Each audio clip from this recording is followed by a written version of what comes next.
9月25日星期四，休息之時新開天，生日快樂！9月25日發生嘅事係大館夏季展覽《光影邊緣》香港電影的臥底世界，致敬臥底港產片，透過8出呢個經典嘅作品，包括有港產英雄電影高峰、英雄本色2、代表香港進軍奧斯卡殿堂嘅無間道等等，帶大家追逐影像入面以至真實中香港臥底嘅身影。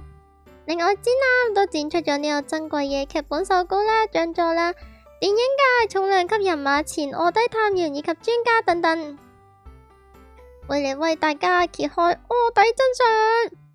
唔知你最有印象嘅臥底港產片係邊套呢？俾自己嘅話係無間道。今日睇咗喺你生日嘅份上，就同你講一個俾喺呢個笑話合集入面揀出嚟嘅冷擊啦。咩動物每次俾人叫幫手都會應承？俾5秒時間你去思考啦。5、4、3、2、1，零。答案係鴨，因為乜都得啊！哈哈哈哈哈哈，好笑。今年想對新海天講嘅嘢係，俾記得你知道，唔係呸，俾記得你中意俾人情緒勒索，即係俾佢送一個情緒勒索版本俾你。啊，新海天今日生日，連直播都唔睇又唔蒲頭，係咪又去咗睇其他女啊？今日去 May Cafe 定係去睇呢個地下 idol 啊？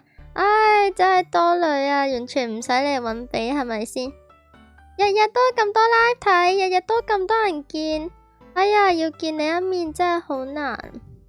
唉，咁唔中意嚟見比嘅話，咪唔好出現咯，唔好見咯，係咪先？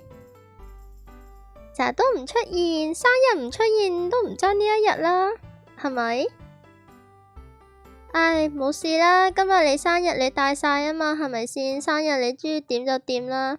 唉，而家都11點幾就嚟12點啦，唉，可能你今日去見完其他女之後已經瞓覺發過美夢，唉，咪留低俾一個人喺度等咯，係咯，唉，等唔到啊，腹肌冇嘢噶。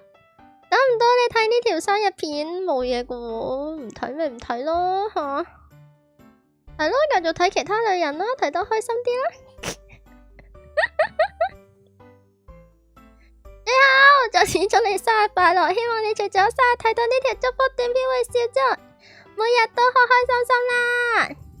雖然除咗第1年起，第2、第3年你都係保持住呢個偶爾出現嘅頻率，不過你覺得係 OK， 得閒先嚟睇啦，得閒搵下比傾偈啦，拜拜。